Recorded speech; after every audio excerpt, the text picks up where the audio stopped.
Menteri Sosial Tri Risma hari ini meninjau lokasi longsor di Gorong Tanah Taban, Nagari Pasilaweh, Kecamatan Lubuk Galung, Kabupaten Padang Pariaman, Provinsi Sumatera Barat, pada Sabtu 2 Oktober 2021. Kedatangan Mensos Risma kali ini guna menyalurkan bantuan dan santunan berupa uang sebanyak 105 juta rupiah kepada ahli waris korban longsor. Informasi lebih lengkapnya akan disampaikan oleh rekan jurnalis kami dari Tribun Padang, ada Wahyu Bahar yang saat ini sudah tersambung bersama kami. Halo Wahyu. Halo Firda. Wahyu, bisa Anda jelaskan Risma ini ke lokasi mana saja di Padang Pariaman saat meninjau lokasi longsor itu? Baik, Tribuners, Firda, Menteri Sosial Republik Indonesia, Risma, mengunjungi Kabupaten Padang Pariaman pada 2 Oktober 2021 ke dua titik lokasi bencana. Yang pertama di lokasi longsor di Pasialaweh, Kecamatan Lubuk Alung, Kabupaten Padang Pariaman. Yang kedua di Ulakan Tapakis di Komplek Makam Syekh Burhanuddin, melihat dan memberikan santunan untuk korban ataupun ahli waris korban yang tertimpa musibah pohon tumbang. Begitu, Firda. Wahyu, bantuan apa saja yang disalurkan oleh Mensos Tri Risma hari ini ke para korban longsor ini? Baik, untuk korban longsor dan korban pohon tumbang ya, diberikan santunan berupa uang. Yang pertama berupa uang untuk ahli waris korban yang meninggal sebanyak 7 orang di Pasialaweh, diberikan uang santunan sebanyak 105 juta.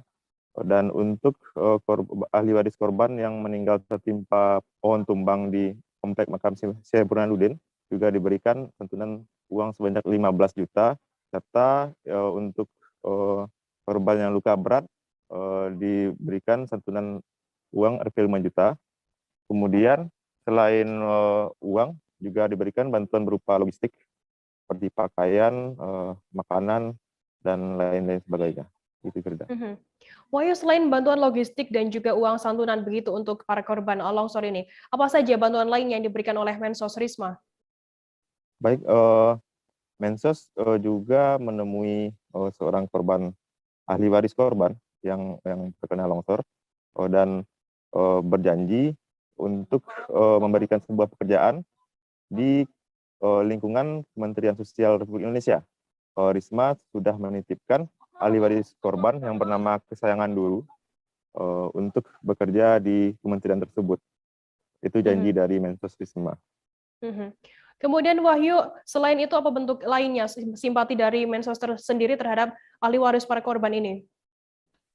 Baik, kepada ahli waris korban, Menteri Risma langsung bercakap, berkomunikasi dengan Kesayangan Dulu, salah seorang anak korban yang masih hidup tentunya, dan Mensos tampak memotivasi anak tersebut untuk melanjutkan kehidupannya, memberikan semangat, memberikan arahan ke depannya agar ahli waris tersebut tidak patah semangat. Kemudian Menteri Risma juga meminta pihak terkait untuk